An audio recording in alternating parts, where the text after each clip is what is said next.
Nous sommes les jeunes de Bouche et Jeunes Chalut. Nous allons vous présenter notre reportage sur les représentations des travaux d'intérêt généraux, aussi appelés TIG. Je serai votre reporter, Lauriane. Vous connaissez les TIG ? Un petit peu, j'ai entendu parler, oui. Non, je vois pas. Un petit peu ? De nom, oui. Oui. Que pensez-vous de cette peine ? Peut-être qu'elle permet justement de faire agir les gens pour le bien commun.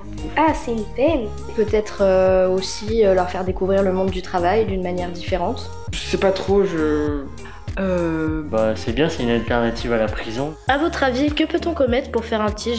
Je sais pas. Un petit délit. Des délits mineurs ? Alors j'en ai aucune idée. Bon, des petites bêtises. Bonjour. Bonjour. Appréhendiez-vous le TIG ? Non, pas du tout. Avez-vous eu du stress ? Non. Que ressentiez-vous avant d'effectuer le TIG ? Le sentiment de devoir rembourser une dette à la société. Et qu'avez-vous fait pendant votre TIG ? J'ai fait de l'effacement de graffiti. Y a-t-il un lien avec votre délit ? Oui, car j'ai été condamné pour des dégradations. Pouvez-vous me décrire votre structure ? J'étais dans une association à but non lucratif qui a été mise en place à Limoges sur de l'effacement de graffiti pour repeindre des bâtiments. Avez-vous choisi ? Non, du tout. Que pensez-vous du TIG ? Que c'est une bonne manière de payer une dette envers la société et que ça évite des emprisonnements pour de faibles délits. Qu'est-ce que vous avez appris ? J'ai appris qu'on doit toujours payer sa dette envers la société. Qu'est-ce que vous ressentez maintenant ? Le sentiment d'avoir accompli mon devoir et remboursé mes dettes envers la société.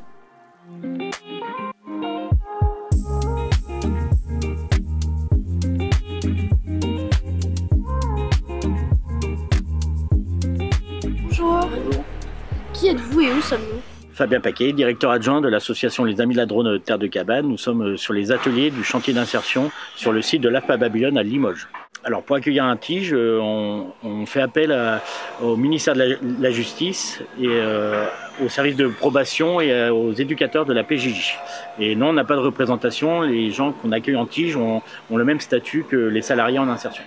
Avez-vous une anecdote à nous raconter ? Une personne qui a fait un TIG chez nous, à la fin de son TIG, a demandé d'intégrer le chantier d'insertion et a pu comme ça accéder à un emploi durable. Qu'est-ce que ça apporte aux TIGistes ? Ça apporte de la valorisation du fait qu'ils aient le même statut que des salariés. Pour eux, leur statut de TIGiste est mis à part, donc ils sont plus valorisés. Bonjour. Bonjour. Qui êtes-vous et où sommes-nous ? Alors je m'appelle Emmanuel Latière, je suis le directeur du CIDA d'Haute-Vienne. Nous sommes sur la commune de Panazol qui est notre siège social. Est-ce qu'il y a des représentations ? Des représentations, oui, on peut avoir quelques a priori au départ, quelques craintes. En tout cas, parmi les équipes et les collègues, c'était le cas. Mais ces craintes-là sont très vite levées. Est-ce que vous pensez que le TIGiste change avant-après ? Je l'espère, parce que c'est le but aussi de cet exercice, de pouvoir accueillir des TIGistes. Donc en effet, je pense que le fait de découvrir des nouveaux métiers est positif pour eux. Merci. Un TIGiste, c'est quoi ? Eh bien, un TIGiste, c'est une personne qui a été condamnée par la justice à effectuer un travail d'intérêt général. Un travail d'intérêt général, qu'est-ce que c'est ? Alors, ça consiste à travailler gratuitement pour la société en réparation d'une faute qui a été commise, c'est une sanction. Le travail peut s'effectuer dans une association, dans une collectivité territoriale, une mairie par exemple, gratuitement pendant un certain nombre d'heures qui a été défini par le magistrat lors de l'audience.